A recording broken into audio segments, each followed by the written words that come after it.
Hello दोस्तों। तो आज इस सेशन में हम लोग देखेंगे कि कैपेसिटर कैसे काम करता है ना। कैपेसिटर होता क्या है? तो जनरली पहले मैं आपको डेफिनेशन बता देता हूं। कैपेसिटर क्या होता है sir? Capacitor is a passive element,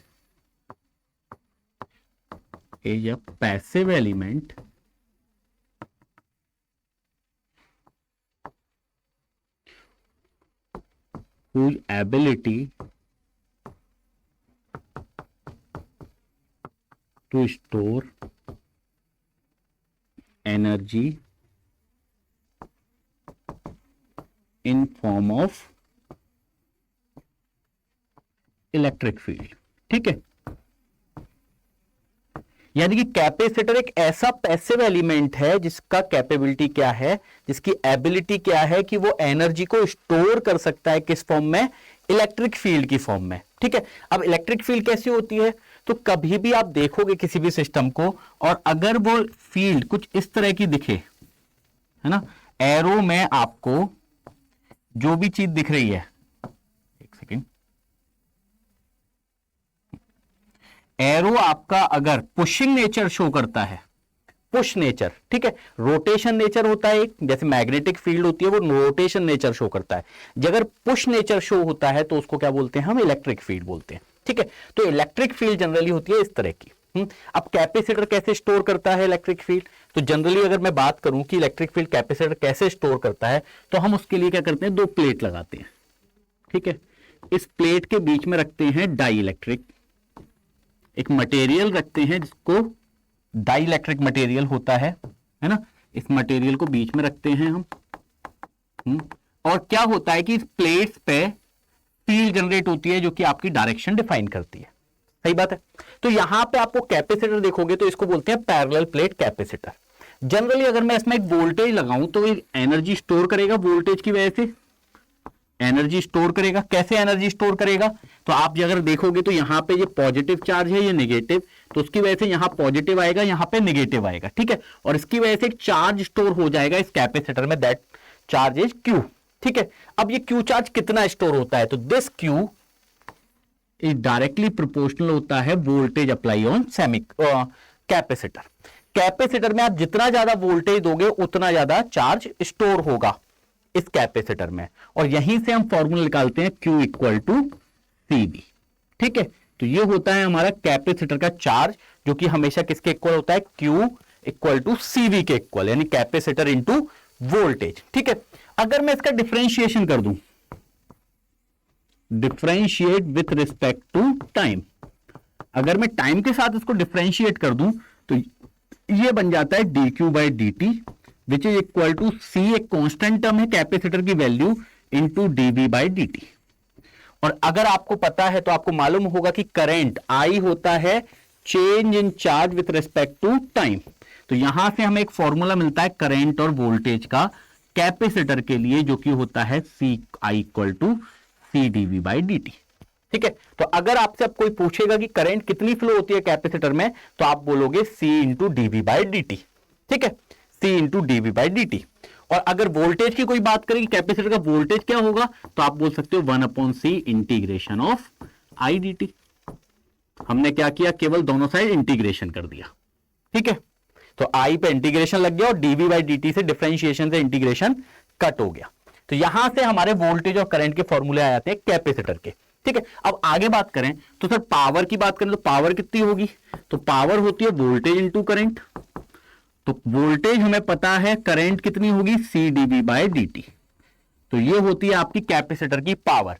और एनर्जी कितनी होती है? एनर्जी कितनी स्टोर करेगा? अब एनर्जी की बात कर लेते हैं। जब स्टोर कर रहा है तो एनर्जी ही करेगा, तो एनर्जी हमेशा होती है integration of P dt। Energy होती है हमेशा इंटीग्रेशन ऑफ पी dt। तो अगर एनर्जी की बात करूं तो इंटीग्रेशन करूंगा मैं किसका? CV into dV by dt multiply with dt, और यहां से dt से dt हट जाएगा, तो आपका जो एनर्जी का इंटीग्रेशन आ जाएगा, दैट मींस एनर्जी का इंटीग्रेशन जो आएगा वो आएगा integration of CV into dV। तो V का इंटीग्रेशन क्या क्या होगा? V का इंटीग्रेशन होगा सर V स्क्वायर बाय 2। तो जो एनर्जी स्टोर होती है कैपेसिटर में, एनर्जी स्टोर इन कैपेसिटर कितनी हो जाएगी? 1/2 CV स्क्वायर, 1/2 CV स्क्वायर। तो ये होता है energy store in a capacitor. ठीक है, अब सबसे बड़ी चीज कैपेसिटर के लिए जो हमें सबसे ज्यादा जरूरी है, अगर हम नेटवर्क थ्योरी सीख रहे हैं या पढ़ रहे हैं, तो हमारे लिए सबसे ज्यादा जरूरी है वो है कैपेसिटर के कुछ कंडीशंस। ठीक है, जिसको मैं बताता हूं नोट में। नोट, तो पहला नोट, जनरली ये पैसे लेके दिए जाते हैं नोट, पर आप लोगों के लिए फ्री है ना। तो पहला नोट क्या है? For constant supply, for constant supply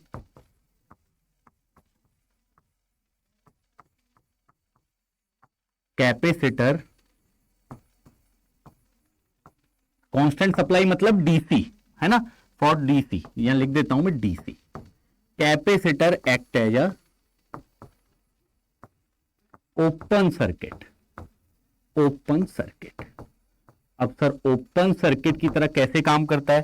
तो कांस्टेंट सप्लाई का मतलब क्या हो गया? डीसी। अगर वोल्टेज आप डीसी दो, एक फिक्स वोल्टेज दो डीसी कांस्टेंट, तो हमको पता है कि कांस्टेंट का डिफरेंशिएशन क्या होता है?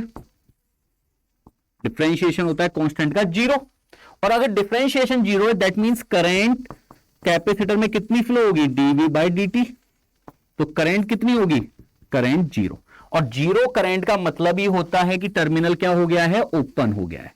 क्योंकि टर्मिनल ओपन होगा तभी कोई करंट फ्लो नहीं होती, ये तो हमें मालूम है पहले से ही, है ना। करंट कितनी होगी? 0। कब? जब है ना, टर्मिनल ओपन होता है। इसका मतलब 0 का मतलब क्या हो गया? कैपेसिटर कैसे काम कर रहा है? ओपन सर्किट की तरह, ओपन सर्किट की तरह। तो पहला लॉ ये हमेशा याद रखेंगे, नियम हम कैपेसिटर के लिए, कि अगर हमारी कांस्टेंट या डीसी सप्लाई फ्लो हो रही है तो कैपेसिटर हमेशा हमारा कैसे काम करेगा? ओपन सर्किट की तरह। ठीक है, दूसरा जो बहुत ज्यादा जरूरी नियम है, अगर हम ट्रांजिएंट एनालिसिस सीखते हैं तो उसके लिए हमारे लिए बहुत ज्यादा जरूरी होता है कैपेसिटर का दूसरा नियम। दूसरा नियम क्या है जो हम ट्रांजिएंट के लिए यूज करते हैं? Second note, note number 2, that is, है ना, capacitor does not allow sudden change in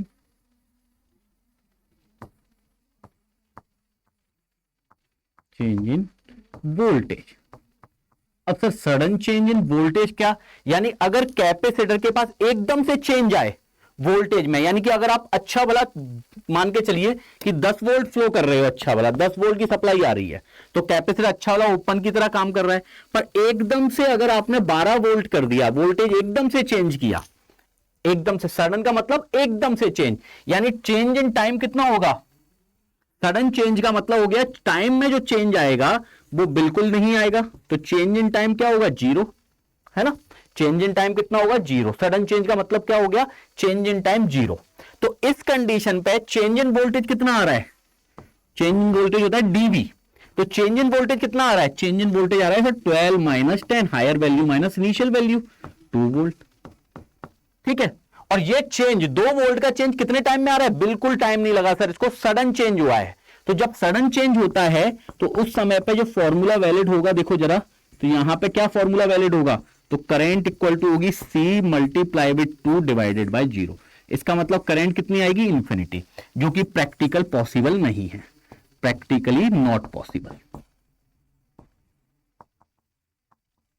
है ना।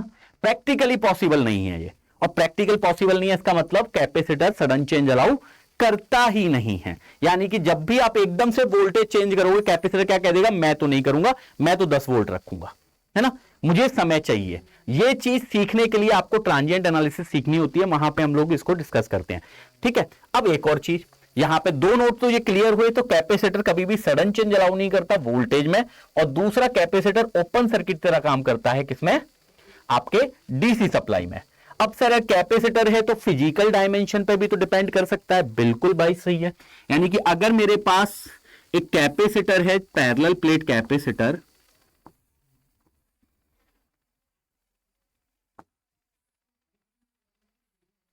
पैरेलल प्लेट कैपेसिटर है अगर मेरे पास, और इसके बीच में एक मटेरियल डाइइलेक्ट्रिक भरा हुआ है ना, जिसका परमिटिविटी, अब परमिटिविटी सर क्या होता है? परमिटिविटी है एप्सिलॉन, तो जो कैपेसिटर की वैल्यू होगी वो होती है epsilon A upon D, where D क्या है, डी है डिस्टेंस बिटवीन प्लेट, डी क्या है, डिस्टेंस बिटवीन प्लेट। ए क्या होता है, ए होता है आपका एरिया ऑफ क्रॉस सेक्शन। एक एक करके मैं बताता हूं।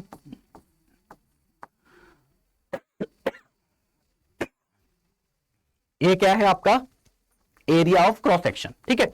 ए cross sectional area, cross sectional area,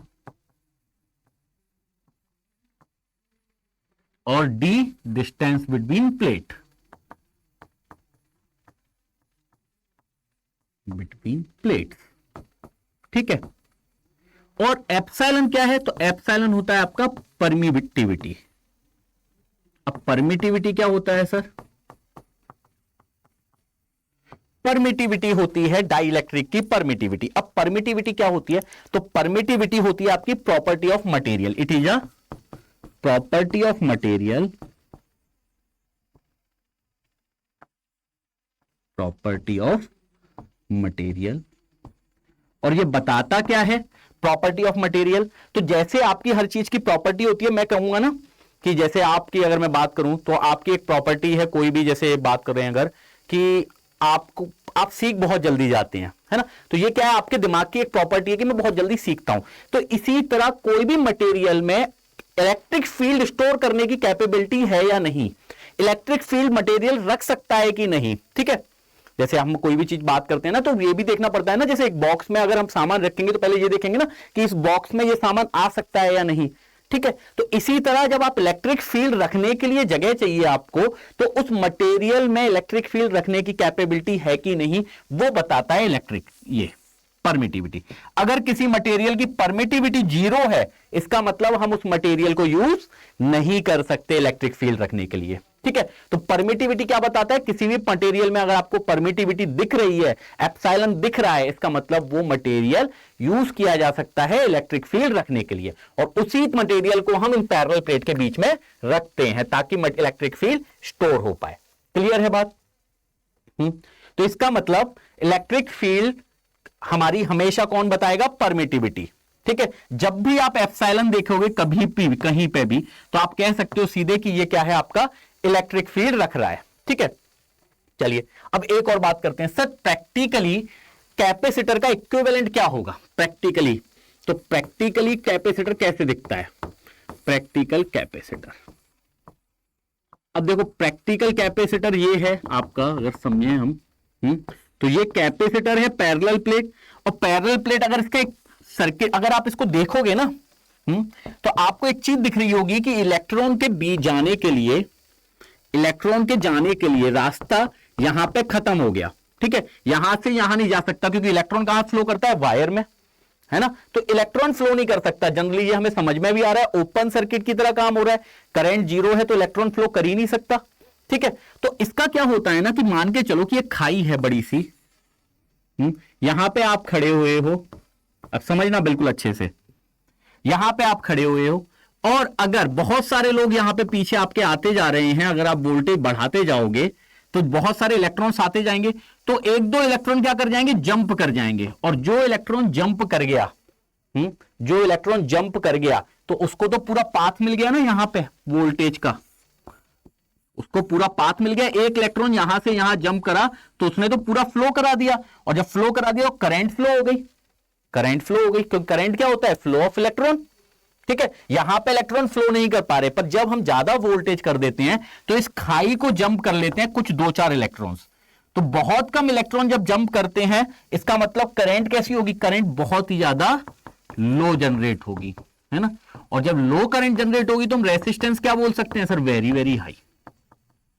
तो अगर मैं इसका प्रैक्टिकल कैपेसिटर डिजाइन करूं कि प्रैक्टिकली कैपेसिटर कैसा दिखता है, तो प्रैक्टिकल कैपेसिटर आपको दिखेगा कि सर एक कैपेसिटर है और एक बहुत ही हाई वैल्यू का पैरेलल में रास्ता है जिससे बहुत कम इलेक्ट्रॉन जा पाएंगे, बहुत कम इलेक्ट्रॉन जा पाएंगे।